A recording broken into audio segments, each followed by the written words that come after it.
Good evening and welcome to the second annual iHeart Pluto Festival. My name is Kevin Schindler and I'm the historian at Lowell Observatory. It is my pleasure to serve as host for the event this year.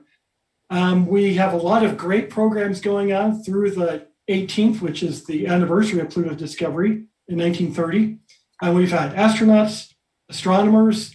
Tonight we're going to talk to several artists about Pluto. So when we talk about Pluto, it really encompasses so many disciplines. And I think that's one of the many things that makes it a fascinating topic. The iHeart Pluto Festival is really a celebration, as we're finding out, not just of the science, but of the culture of Pluto and how it's entered into our everyday life in so many ways.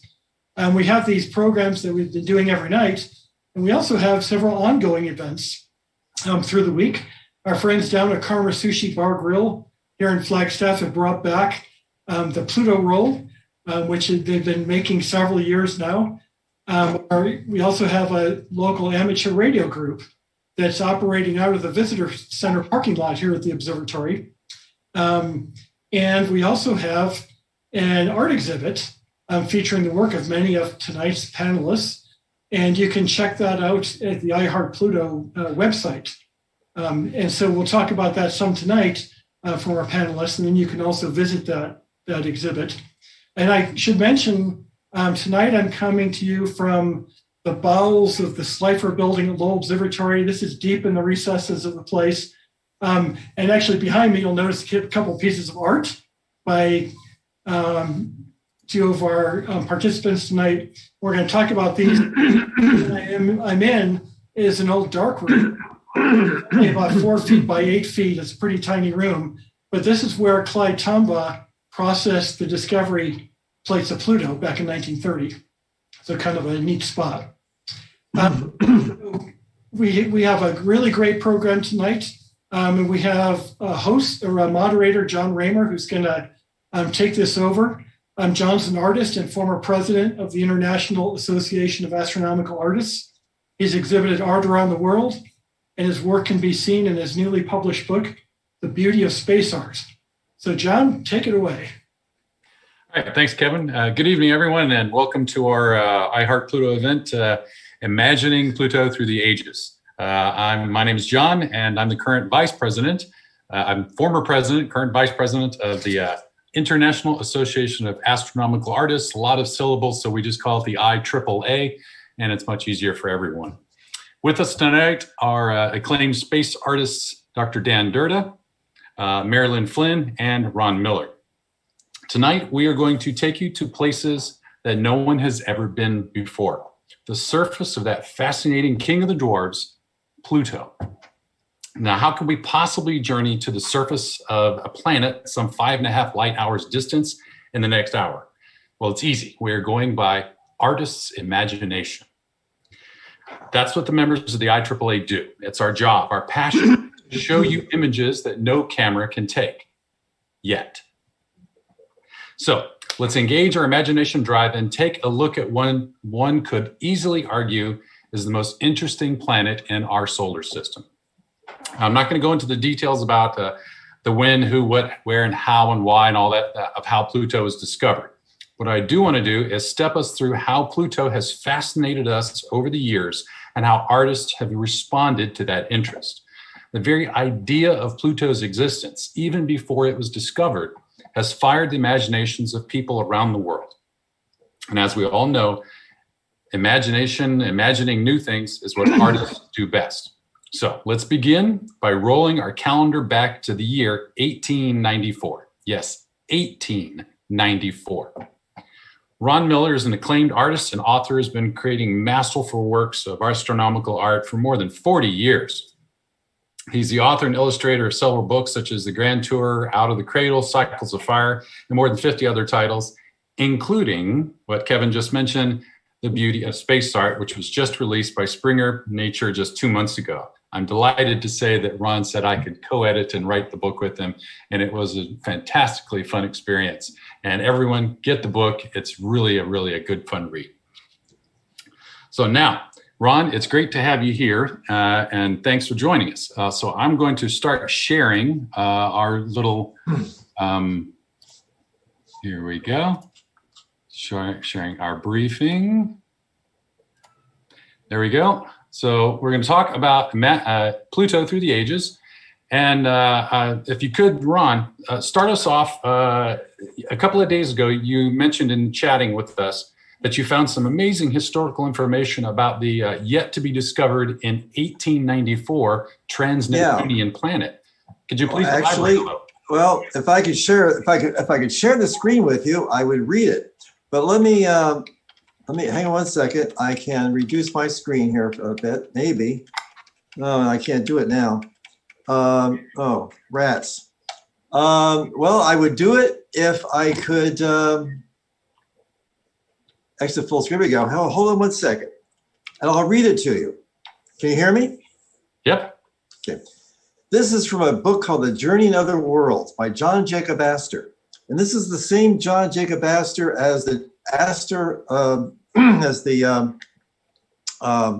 hotel in New York. You know, the trillionaire who died on the Titanic. He described, quote, the great planet beyond Neptune's orbit that we call Cassandra.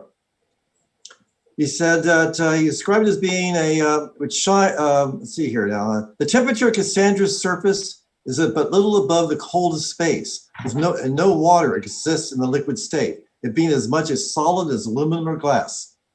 There are rivers and lakes, but these consist of liquefied hydrogen and other gases. He talks about Cassandra's atmosphere is mostly clear. The brightness of even the highest noon, though, is less than an earthly twilight, and the stars never cease to shine.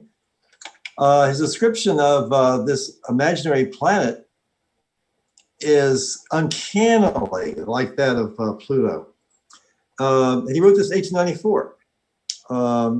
I find that really prescient and really remarkable. So even more than 100 years ago and 35 years before its discovery, scientists had logically worked out what the conditions on such a remote planet must be like. Well, actually, scientists hadn't at all. This was a millionaire fur baron in New York. Wow. I can't find any astronomer or scientist who speculated on what a trans-Neptunian planet would look like, other than John Jacob Astor. Oh, that's kind of cool. He was not a scientist. Huh.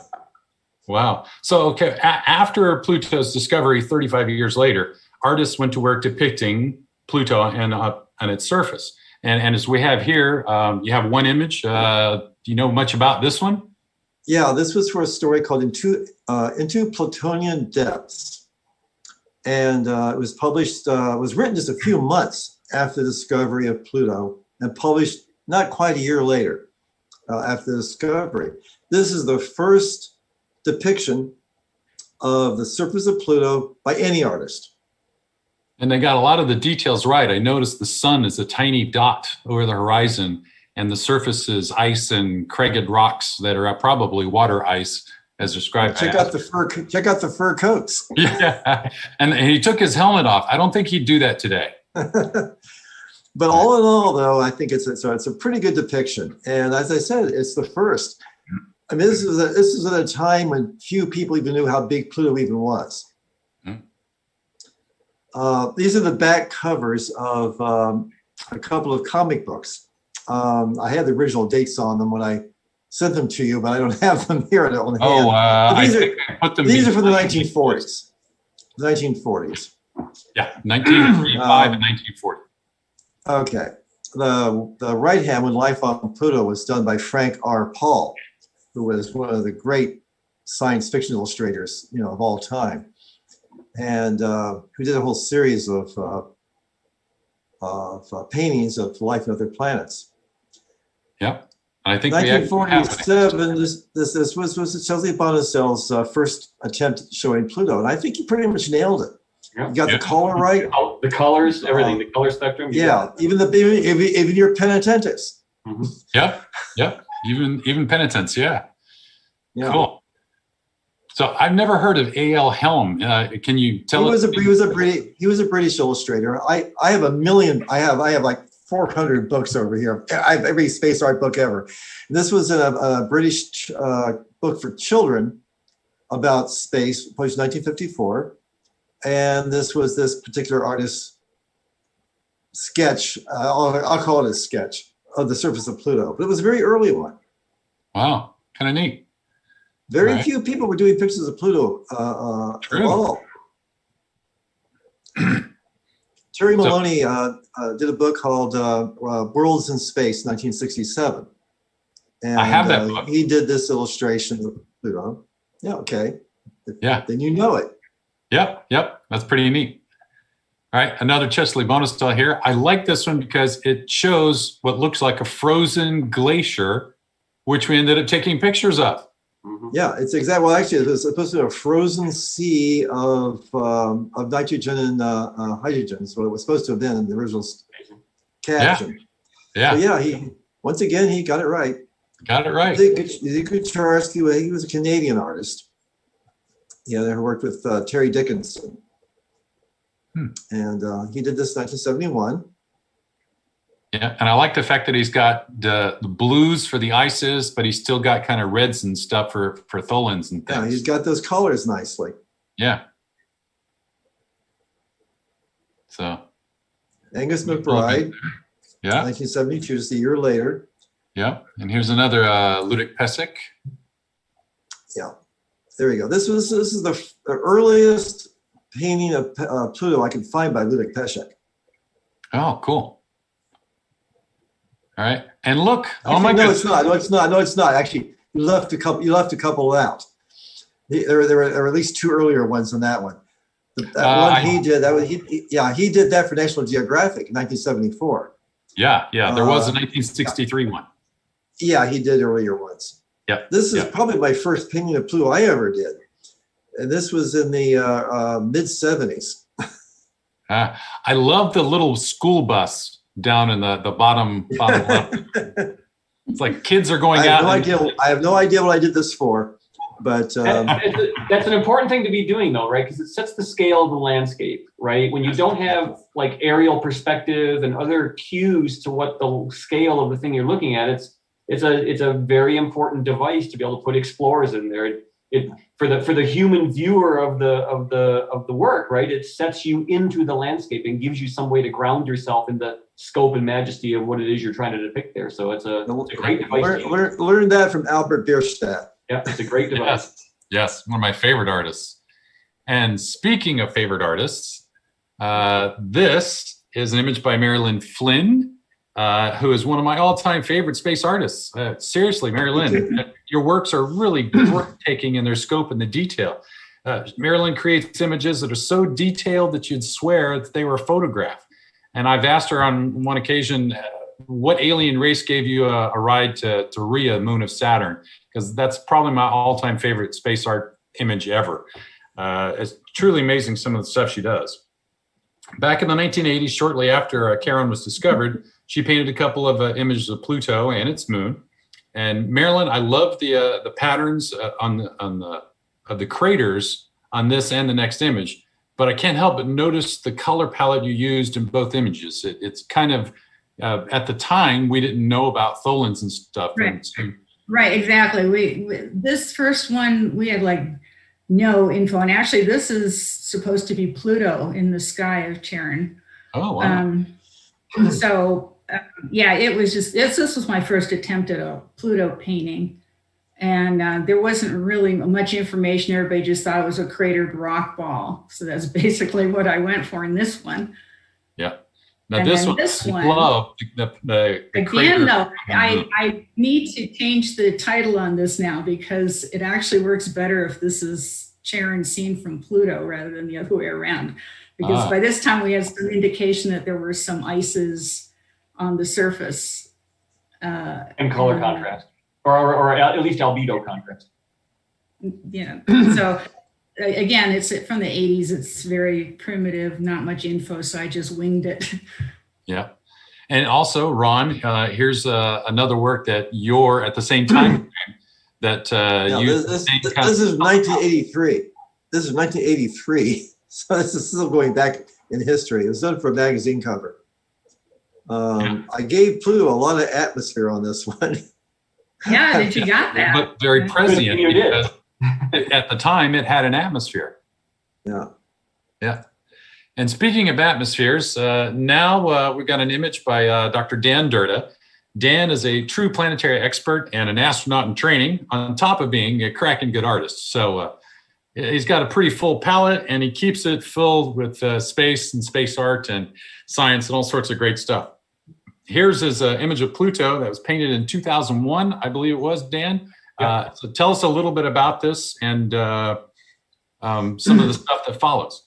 Yeah. This is summer of 2001. I was already working at Southwest Research Institute, my office right next door to Alan Stern's, in fact. And Alan asked, Alan was already in the process of working several proposals for various Pluto missions and so on. And I think he was already gearing up for what was to become the New Horizons mission. And he asked me if I could do a Pluto painting for him.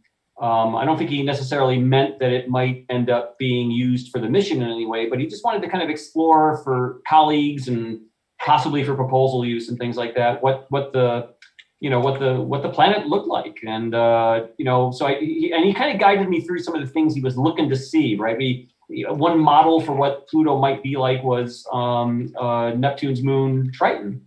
One of the biggest moons in the solar system. And Triton is known to have some pretty darn interesting geology on the surface. Not just geology, but active processes, active geology going on. And one of the specific things Alan asked for was to see if we could maybe Pluto would end up having some of these dark geysers like Triton does.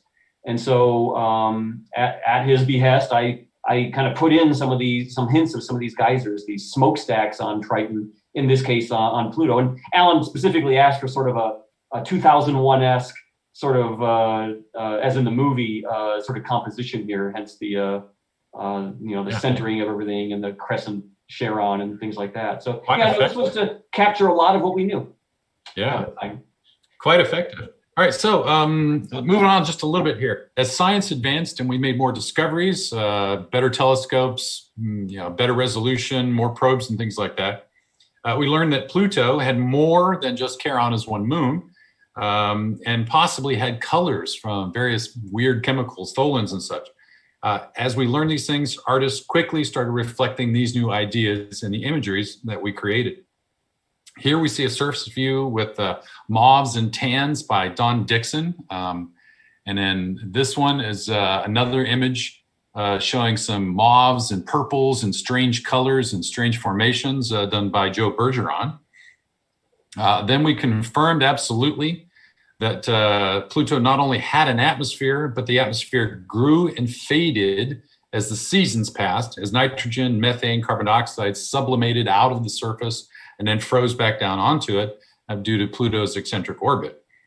Here, notice how artist Dave Hardy shows the air is misty, perhaps as it's sublimating out or down. Next, we learn that when air is present, we learn that it is probably colored blue due to Rayleigh scattering. And so artist Michael Carroll made his Pluto sky a light shade of blue. So it's amazing that as we learned different things about Pluto and its science about it, we started depicting all of these really, truly cool things about it. Now, of course, you can imagine that our knowledge is fairly well exploded with the arrival of New Horizons probe at Pluto. And that event was famously depicted on a U.S. postage stamp. And notice we have a copy of the stamp here. And below that, I have to give props to Ron. There was a stamp made with Pluto on it, and we knew nothing about it. So it was a gray blob. Accurate for the time. But now, Dan's much more updated image is here to take a look at. So Dan, if you could tell us a little bit about how this really cool image came to be. And tell me when you want me to move on to the next stuff. Sure, will do. Yeah, I'll try to make this fast too. I mean, so again, kudos to Ron. And I just want to point out that an actual physical copy of that Pluto Not Yet Explored stamp is on the New Horizons spacecraft out there past Pluto now. So it actually cool.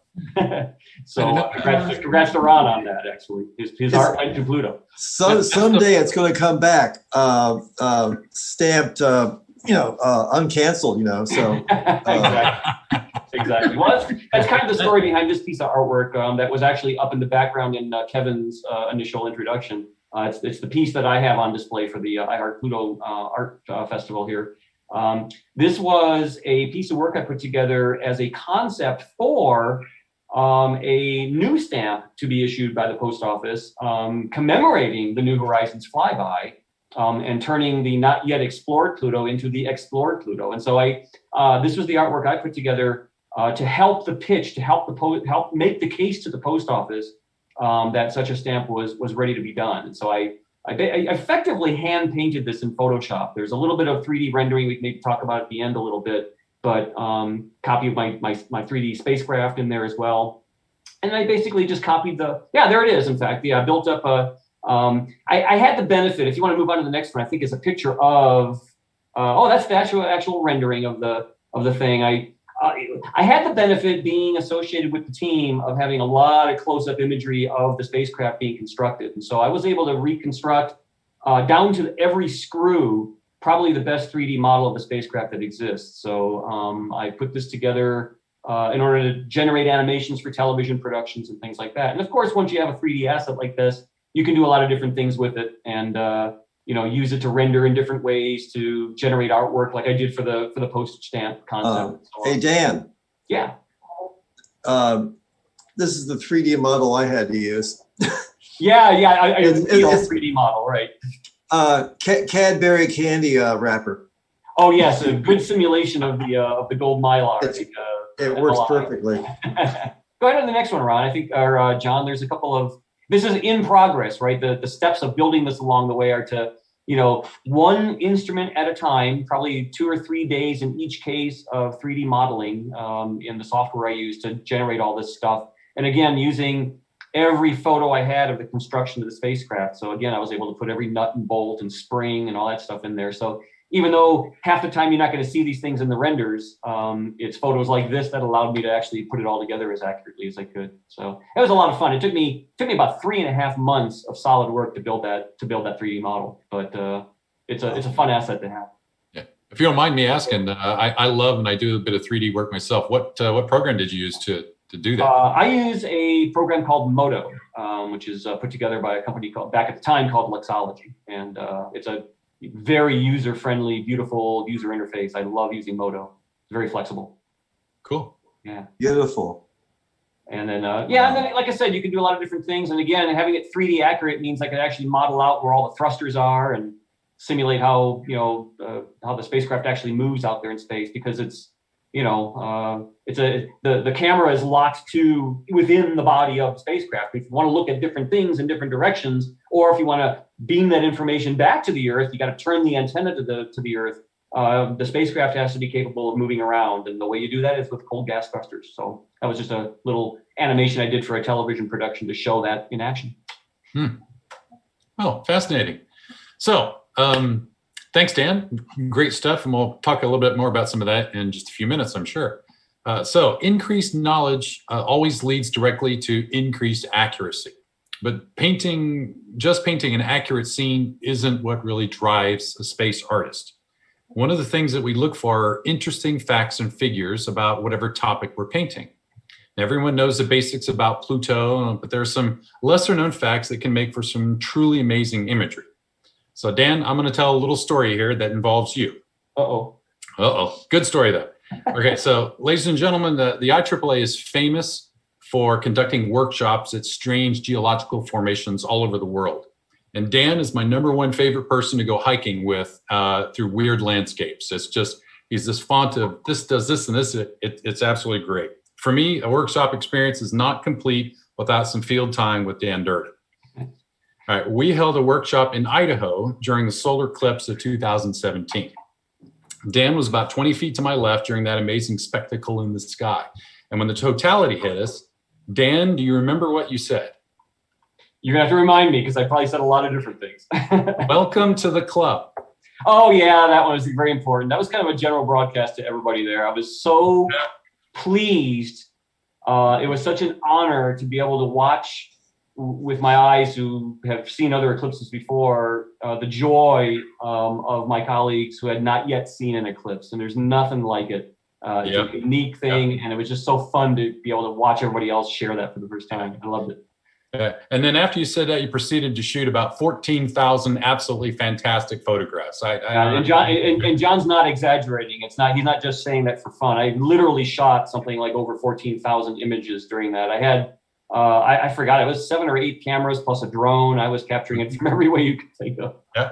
Now, immediately after totality ended, do you remember what you said? Oh God, no. You have better memory than I do. Yeah, it was my first eclipse, so I of course remember it. But you said, "Quick look down." Oh yeah. Do you remember why? Well, because there's a couple of different reasons. One, there's shadow bands that go through the atmosphere, and two, I just wanted people to just to kind of get a sense of the lighting and the Exactly, the shadows. You wanted everybody to look down and point out the fact that the shadows that we could see on the ground at that particular time were sharp and distinct because the sun was a spotlight. Yeah. Now, this is how shadows and eclipses are linked to something interesting about, let me see if I can pause the share for just a minute. Now, I want to point out something here. So everyone knows that Pluto orbits the sun at about 17 degrees to the ecliptic plane. And that Pluto and Charon orbit each other, not Charon around Pluto. Now, some people don't know that Pluto and Charon are actually tilted on their poles, very much like Uranus, and they travel in that direction. Now, what's so fascinating about these planetary quirks is that once every 248-year orbit, Pluto and Charon line up just right to create an eclipse. So Pluto experiences an eclipse on Charon as Charon goes into Pluto's shadow.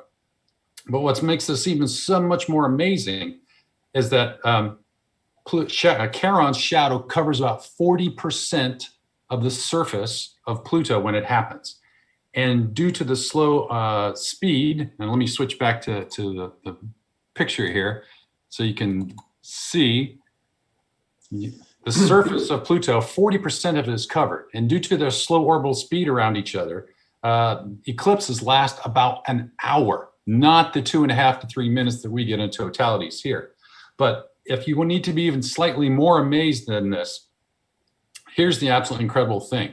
Because of Pluto's slow motion around the sun, these eclipses occur every 6.4 days for over 5 years. There are literally hundreds and hundreds of eclipses that occur twice in every orbit as Pluto goes around the sun. So think about that. An hour-long eclipse once a week for 5 years. That is an incredibly interesting thing. And it makes for some really, really cool artistry, such as this one by Ron here. Now, Ron, in the distant future, when we have tourists going to Mars or to Pluto, and we have hotels on Charon, and you do not want to wake up in the morning and see that outside your window. No, you don't. Now, I'm going to disagree with you politely on one key fact of this absolutely excellent image. All right, on Earth, the sun covers about 1,920 arc seconds of the sky, and so does our moon. That's what makes an eclipse here so amazing. But out at Pluto, the sun is so far away that it's only about 50 arc seconds wide. The human eye is only capable of resolving things down to about 60 arc seconds. So the sun is literally a point of light in the sky, a single point, 1,000 times smaller than what we see here. And that is what makes all of the shadows on Pluto sharp and distinct, for the exact same reason that, as Dan pointed out to look down, our shadows on the ground had sharp edges because the source of light was a tiny point from the sun sticking out from the crescent to the moon. So I think that the fuzz that you've got on the shadow, I think it should be sharp edged. It's my nearsightedness. Okay, no problem. Hey, John, a question came in online asking about, and I'll take it because I'm the one who actually mentioned about Triton being a good, at the time, one of the best analogs we had for Pluto. And the question is, at the time that was supposed to be the good analog, and yet Pluto did end up looking so, in many ways, so different from Triton. And was that surprising? In some ways, a little surprising, but in other ways, I'll have to tell you, probably not, because I think our experience has been that every single world we've ever seen in the solar system for the first time has surprised us. And that's a beautiful and wonderful thing. If we knew what it was going to look like and be like before we went, we wouldn't need to go there. And so I was very pleased that Pluto didn't end up looking exactly like Triton. I think there's some aspects of it that are similar. The lakes or oceans, if you will, of frozen nitrogen and a lot of the colors and albedos, the tholins reddening the surface in certain places and so on. So in a broad strokes, there were some similarities, but in detail, I think that uniqueness is to be celebrated. Absolutely. For me personally, after New Horizons showed us what's on the surface, Pluto became my all-time favorite planet in the entire solar system. Just the number of sheer surprising and unexpected things. Yeah. And some of the weird features about Pluto. For example, the sun is 1,000 times dimmer that far out. But in the summertime, it's about 0.11% of the amount of sunlight that we get here on Earth. But in wintertime, it's about 0.04% of the amount of sunlight, because in Plutonian winter, it's so much farther away. Yeah. Now, imagine what Earth would be like if the summer was 3 times as hot as the winter time. And you never lived in Tucson, did you? Well, actually, I lived in the Persian Gulf for a couple of summers. So Tucson was kind of cool and soft and cozy compared to the 140-degree temperatures I was used to living in there. Ooh.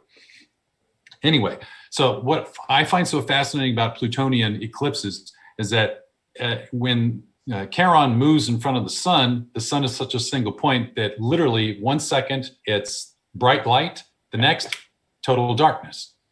And it's just a switch. It doesn't do any of this dimming like it did during the eclipse that we saw in Idaho. So I just wanted to cover that kind of stuff because I think it's fascinating that Pluto has got so much interesting differences and interesting geology. And speaking of both interesting geology and the topic of workshops, since I've mentioned it a couple of times here, allow me to point out that the IAAA has workshopped in the amazing country of Iceland several times. Now, Ron, Dan, Marilyn, you've all been to Iceland multiple occasions, I believe. I have not, if you can believe that. Should go. Yeah, I should go. But right now, for some reason, they just won't let me get an airplane.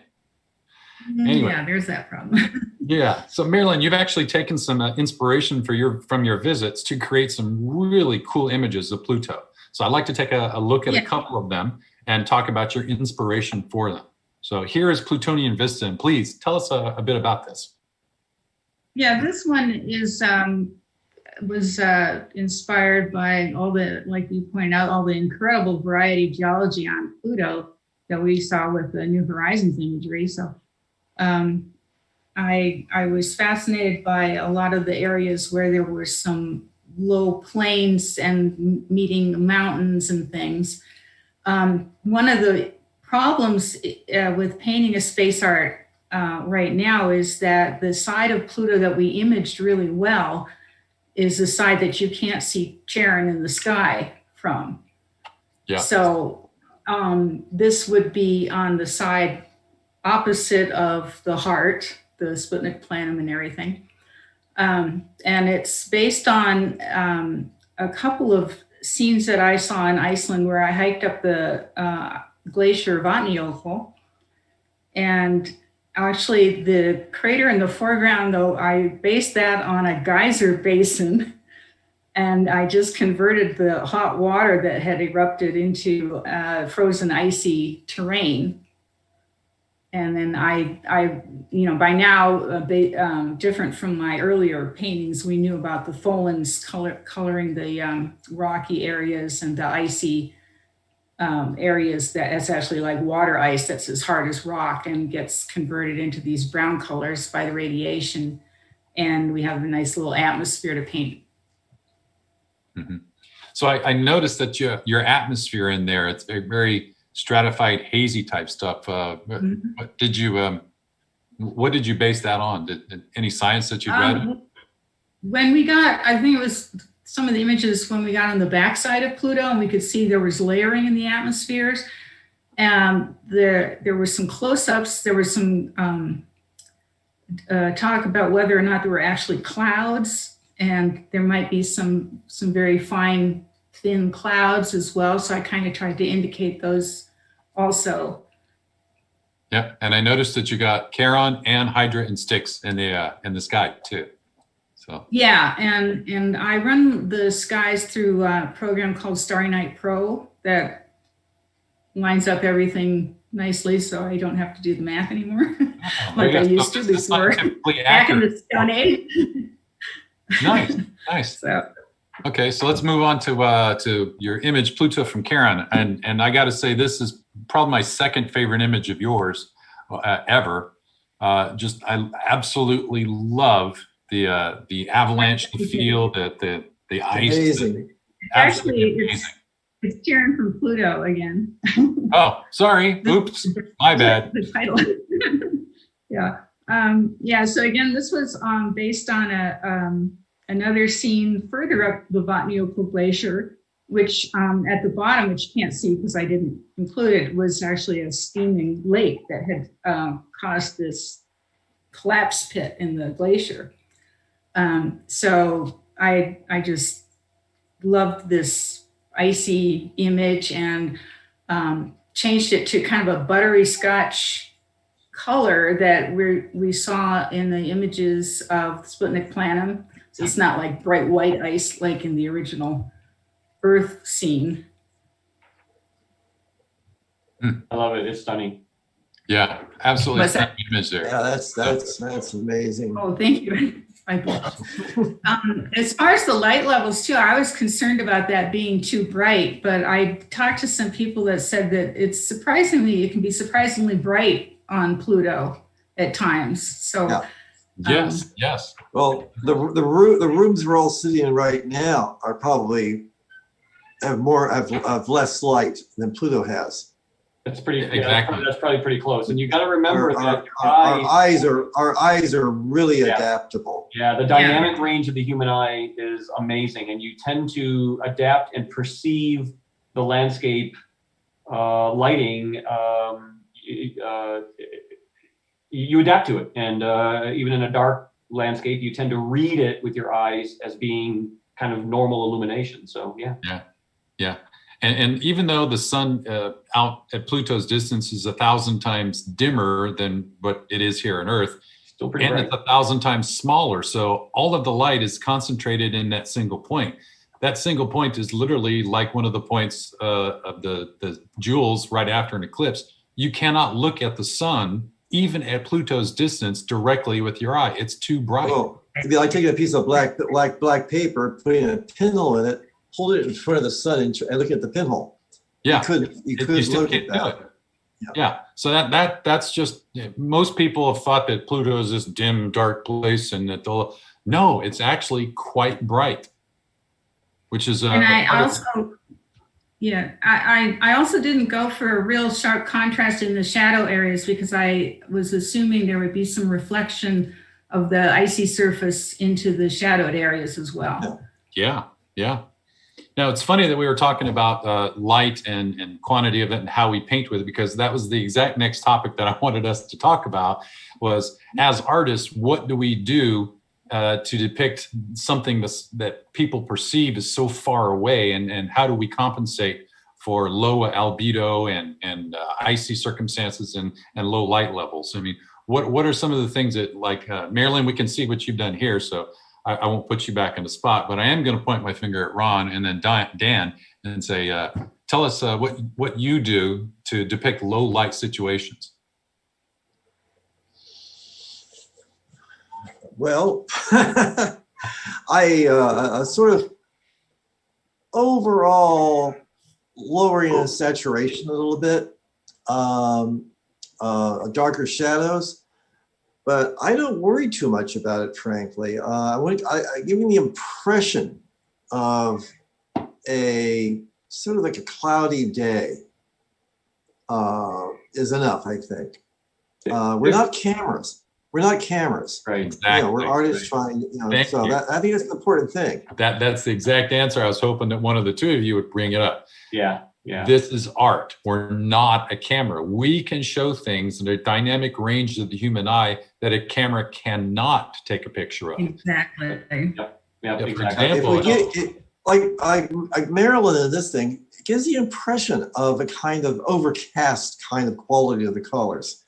And I think that's more than enough to give the idea of the light levels. Yep, I agree. All right, so Dan, unless you got anything. By the way, Marilyn, this is an astonishing painting. I love this thing. Thank you so much. Yes, absolutely amazing. What's amazing is the geologic realism in your work, Marilyn. I mean, it's really giving the impression, as is reality there, that these are living, breathing geologic worlds with every bit as interesting a landscape and landscapes as we find here on the Earth, and in many cases even more interesting. You account for lower gravity levels and things like that. So it's nice to see imagery like this that captures that realism and the diversity. It's just stunning, absolutely stunning. Yeah, thank you. That's Let me jump exactly in the here point for- of the paintings, is to show people that there are places that you can go to. It's not some fantasy world. It's a real place, and you can go there and walk around on it. Yeah, Kevin, you have something? Yeah, let me jump in here for a second. We're talking about the lighting levels, and a question from Jeff Slifer: where and when on Earth could we experience the closest lighting conditions to those experienced on Pluto? There is an actual website that the New Horizons mission put out during the flyby that allows you to go out and you put in where you live, kind of a thing, and it'll tell you for each calendar, for each day live, like for today here in Boulder, Colorado, what time of the evening or early morning, twilight is the answer, basically. What time of twilight do you go out to then look around and actually see the light levels as it would be out there at Pluto? So the question came up and I wasn't prepared to remember exactly the website, but if you go and Google that, I think that website might still be active. And so you can actually go out and the answer is twilight, basically deep twilight, but not as deep a twilight as you might imagine. So find that website and you can actually calculate for wherever you live any day of the year. I went to that website back when the time of the flyby, and I loved to see what that one was like. You could easily read a newspaper by it. Mm-hmm. It was very much like the light levels that Marilyn has. No problem. Yeah. So I'm going to thank you, Dan, for that absolutely perfect segue, because you were talking about interesting geology and features and stuff. And so that's going to be the next topic that I like each of us to take a crack at, to describe one of our favorite aspects or what we love the most or something that we find interesting about Pluto. Mm-hmm. And for me, it is the snakeskin terrain that you see here. And the reason that I find this absolutely fascinating is because it was discovered and logicked out that each of these little lines that are going across this terrain here in Pluto are penitence, which is, as you can see in the upper right corner, a blade of snow. It's formed by wind or erosion or something, making a tiny crevice on the top of a flat surface of snow, and then sunlight concentrates in that valley and erodes it more, which accelerates it and ends up eroding everything except for this blade of snow that sticks up 3 to 5 meters, depending upon where on Earth you are. What is so absolutely fascinating to me is that when you look at Pluto, these are penitents that are 300 to 500 meters tall. The same process, even though different, but they're 100 times bigger than what we form here on Earth. There have been studies about them that show that penitents on Pluto, they grow at about 1/4 of an inch per 1,000 years. Now that may seem a little slow at your first thought, But on a geological scale, that is absolutely astounding. It means categorically, undeniably, Pluto is geologically active. These things are forming up and cracking and pieces are falling off. There is change, constant change going on, and it's only accelerated as the seasons, the temperatures change and fluctuate back and forth. I just love this terrain and the thought of how it's created and stuff like that. And of course, I had to give myself an attempt. And so I'm working on, this is a work in progress, of Penitence on Pluto. And I took a little bit of artistic license because, like Marilyn said, the Penitence and the pictures that we saw, Charon could not be up in the sky up above, but I really wanted it there. So these Penitents are on the other side of Pluto facing Charon. Might be some there, we don't know. There probably could be some there. There probably is some there. But I wanted to show and kind of give a scale that these things are so large, and they're spaced about 2 kilometers apart, and they form these ridges, and that they go on for hundreds and hundreds of kilometers and form these vast patterns. And I find them pretty much fascinating beyond measure. So that's what I like the most about Pluto and some of the discoveries that New Horizons has made. So moving on, Ron, you said in a note to the rest of us a couple of days ago that pretty much everything about Pluto fascinates you. And I agree with you wholeheartely. Absolutely. The glaciers, the cryovolcanoes, everything. So tell us a little bit about these next couple of images. Well, I think I've done a painting or illustration of every feature I've found on Pluto, because every one of them is fascinating. Even Penitence? This is a nitrogen glacier, sort of flowing out from the foothills of a Plutonian mountain range. Just the phrase nitrogen glacier fascinated me. So I'm not too sure what much to say, except I was just trying to get the impression of a glacier, but a non-earthly glacier.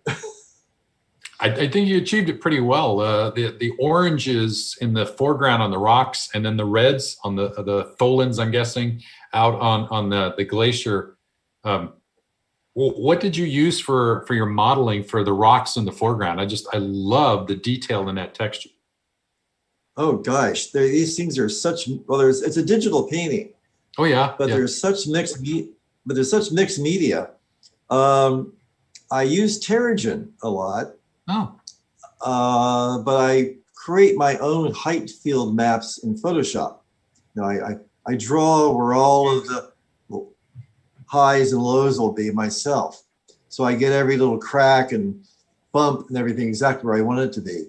Nice. And then some of those rocks actually might be digital photos I took somewhere. I'm not sure. I don't remember now. These things are really kind of piecemeal. Okay. Now this shows what I'm guessing is a cryovolcano. No, actually, it's a hot spring. Oh. Kind of like Mammoth Springs in Yellowstone in a way. Build up all these terraces in a fissure, sort of a crevice canyon thing here on Pluto. Isn't it kind of cool to think of water and water ice as a tectonic sort of stuff there? Yeah. Building block. Yeah, I mean, it just we're used to thinking of volcanic media here on the Earth in terms of liquid silicates, right? Things at thousands of degrees. But when you're thinking of water and water ice being the thing of volcanoes out there, that's a very alien thing. True, quite true. If there is any one feature about Pluto that does kind of especially interest me, is the fact that it's still a very active world. Yes. And so I've done pictures of hot springs and geysers and all kinds of geothermal things on Pluto, because I think that's really interesting that something so far out, so cold, is still warm inside and still geologically active. Yeah. Okay, so moving on. Marilyn, you said that you were working on an image from the surface of Styx, looking up and seeing Charon and Pluto in the sky. I believe this is your work in progress, and I think this is the source pictures. Yeah, I was just playing with the idea of looking at seeing both Charon and Pluto in the sky at the same time, and what would they look like backlit. Styx, I mean, we don't have very good images at all of the other little moons, so I was just winging it again and using some reference photos from comet 67P for the surface. And there's a little shaft of zodiacal light coming up. The sun's just down there below the horizon. I just had started, this is what I call a rough sketch stage right here. Mm-hmm. Great concept. Yeah, I think it's a great concept. And I particularly like the fact that at the distance and the angle that Charon and Pluto look to be nearly the same size, when we know that Charon's half the size of Pluto. But because of perspective and distance, that I think that would look really, really interesting. And this is a great illustration, John, of the process that Marilyn's going through of what sets us as IAAA artists apart from, other artists thinking about these sorts of things, is the scientific accuracy. Marilyn, you can see what Marilyn, I should let you talk about it, but I can tell you exactly what I'm seeing here as an astronomer. I'm seeing that you've properly placed out the orientation of the orbital motion of Pluto around Charon relative to the ecliptic. And I can see that that's why you put the sun with the zodiacal cloud, zodiacal light at the angle you did, because you went through and you worked out where everything would be and what the relative sizes would be. And that's the essence of what we do in the IAAA. It's beautiful. Yeah, exactly.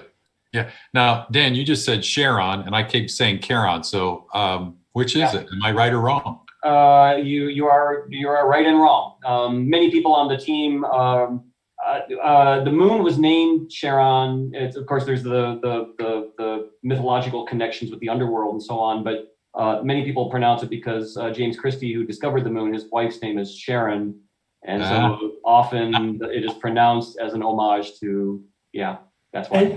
And actually her name is Charlene. Close.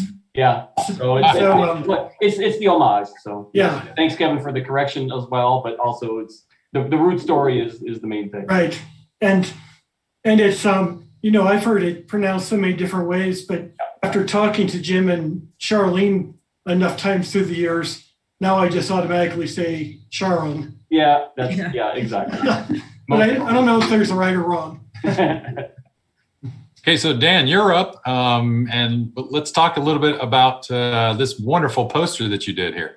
Well, so what happened was, I did that image initially for Alan back in 2001, long before there was a actual New Horizons mission. But then once, of course, the mission came to be, one of the things you have to have for a mission is a mission patch and a logo and things like that. And I was just honored that it turned out that imagery at the time, before we obviously, when you're building the spacecraft, you haven't been there yet, so you don't know exactly what things are going to look like. But it was a lot of fun to have that image turned into effectively the official logo for the mission. And so it's been used all over the place. It's kind of weird to walk into a conference room at a big international meeting and see your artwork reproduced at 15 feet across. It's a little strange sometimes. Now, one thing I want to ask you about is your Pluto surface that's below, and specifically because I really like this. Yeah, so this is a little insight into how I work as a digital artist. And this turns out to be the base map, cylindrical projection map that I built that then gets wrapped onto a sphere and rendered out and looked at from various directions. This is the base geology, if you will, the base geography that shows up in that Pluto artwork that was the stamp concept. And again, this is a little bit of a peek behind the curtains that, much like set decorators on movies and so on, you only build what you need to see. And in this case, you only needed to see part of Pluto in the render. And so I didn't bother to texture out much else. And you'll see again here, this that stat concept was made before we got to Pluto. So I was still building on the ideas that maybe some of the terrains might look a little bit like Triton. In fact, you'll see a little bit of a digital layer in there of some actual Triton terrain. But then there's some hand-drawn geysers and, little bits of stuff here and there. And that's just the color. Of course, you render in then the bump map that creates the topography on top of that to create all the fun shadows. So that's a bit of a peek behind the curtain. Cool. All right. So, I was going to say, I'm just going to cut in. We have great timing. We have about 5 minutes left. Yep. And so let me wrap up here. Yep. That's it. We've taken a look at what scientists and artists thought about Pluto looked like from even before it was discovered through each amazing discovery made all the way up until today. We know it to have an atmosphere that expands and contracts with each orbit. We know it has active glaciers and probably active cryovolcanoes and probably even a liquid ocean. We know it has multicolored surface tinged with tholins and other exotic chemicals. But most of all, we know that the Plutonian system is an absolutely fascinating place that space artists love to paint and will continue to paint for many years to come. So we've hope you've enjoyed our little panel and continue to come back for more sessions and the iHeart Pluto event. Thank you very much for joining us here. And with the last couple of minutes we got, if there are any questions, I'm sure that Ron, Dan, and Marilyn as experts can answer all of them. Yeah, thank you so much. What a great history depicting what Pluto's look like, in our vision. And you guys have all played such a key role in our vision of Pluto. So it's really great to have you all together here. We got a few questions we'll get through as we can. One thing is that the link for that site that shows, the relative light on Earth compared to Pluto, that's in the chat on YouTube. So anybody watching can check that out. Let's see a couple of questions up here. Let's see. Let me just get back to the top here. Probably a good one for all of you. Maybe we'll just take this question, depending how long it takes to answer. But what processes do you go through creating Pluto artwork? How do you decide what vision you want to create? I was going to say, Marilyn, I'm going to default to you to start with because I waxed so much about the beautiful geology in your imagery. I think you should talk about that a little bit more. Okay. Well, it was something like Pluto. When we got there and got the images, I was just gobsmacked over so many different areas. It was really hard to decide what do I paint first, and I've got like a list of areas that I still want to go back to paint. So just diving into the photos and seeing like, wow, look at this really neat thing. We've never seen this before.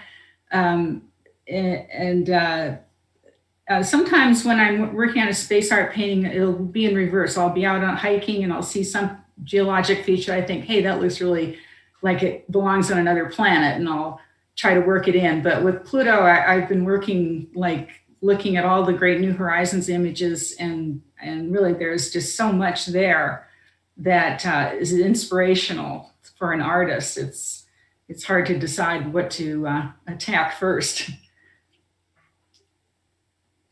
Well, let's take another one. Here's one that Ron answered in the message, but I think I'll just put it out so the viewers can hear it. How does one get into the field of space art?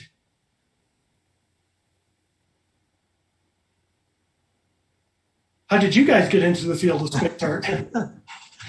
I've never done anything else. Well, for me, it's Ron Miller's fault, because about 35 years ago, I saw a book on a shelf, and it was called The Grand Tour, and I bought it, was gobsmacked, read it from cover to cover, and immediately, as soon as I put it down, went back to the craft store, bought my first set of paints, brushes, and canvases, and started painting that kind of stuff, and have been doing it ever since. For me, it's been mostly self-learned, but it's been based on learning a lot about science, learning a lot about astronomy, learning by watching the other masters like Ron and Marilyn here, and you too, Dan, I'm not leaving you out, of learning about lighting and perspective and getting the things and having a good basis on what you want to look, your image to look like, and making sure that it looks realistic and looks accurate. How about you, Marilyn? How did you get started? I was already an artist, and I was interested in the space program as a kid. And when I saw Ron's book called Space Art, that was published by Starlog way back in the Stone Ages, that really made me put both of my loves together when I realized I wasn't the only one interested in both science and astronomy and painting. And Ron's book was instrumental in giving me the spark to go into the career as a space artist. I'm so sorry. We're connecting generations here. Ron, how did you get started? Were you inspired by somebody? Well, I can point my finger directly to Chesley Bonestell. When I was a kid growing up in the sort of the height of the space flight fever in this country, say the late 1950s, Chesley Bonestell's art was everywhere. Books, magazines, everywhere I looked. And I became fascinated with this guy's paintings. I would deliberately search them out. And he didn't really necessarily get me started as a space artist to begin with, but he got me interested in space and astronomy. And so it wasn't much later I just tried my hand at doing space art. But once again, even to this day, if I do a painting, I do it thinking, what would Bonestell have thought if I showed this to him? So he's still looking over my shoulders to this day. It was Chesley Bonestell got me going. And many others too. Yeah. Well, I think we'll conclude our program by hearing from you, Dan, how you got started. I'll echo what Ron and John and Marilyn said. It's being inspired by the generation of folks that came before me. I'm relatively young at this, and it's an honor for me to count myself amongst people like Ron and Marilyn who were amongst the inspiration as I looked at stuff when I was younger. Bonestell's paintings were important. One of the very first books I ever had was Time Life series, The Universe, and there were a lot of Bonestell paintings in there, some very famous ones. And for a little 8-year-old kid, getting excited about this stuff, those were the entree into what the universe looked like, what the world of the solar system looked like. It was pretty amazing. And then just to have the sheer luck of walking into Kim Poor's Nova Space Gallery in Tucson and having conversation with Kim and having him be generous enough to say, bring some of your stuff in, let me take a look at it, and then actually putting one or two of mine up in the gallery, and so it's the encouragement of colleagues, like that we're amongst right now, the generosity of sharing their techniques and their enthusiasm and welcoming you into the community. That's what it's all about. And it really is a great community. The Space Fest event that they put on down there every year, even though Kim isn't here anymore, his family is continuing that tradition, and it really does seem to get better every year. Well, I'd like to thank our eminent panelists tonight, Ron Miller, Dan Durda, John Raymer, and Marilyn Flynn. It's been really great having you in tonight. And again, we talk about Pluto this week. There's science, there's culture, there's art that combines all of these things together.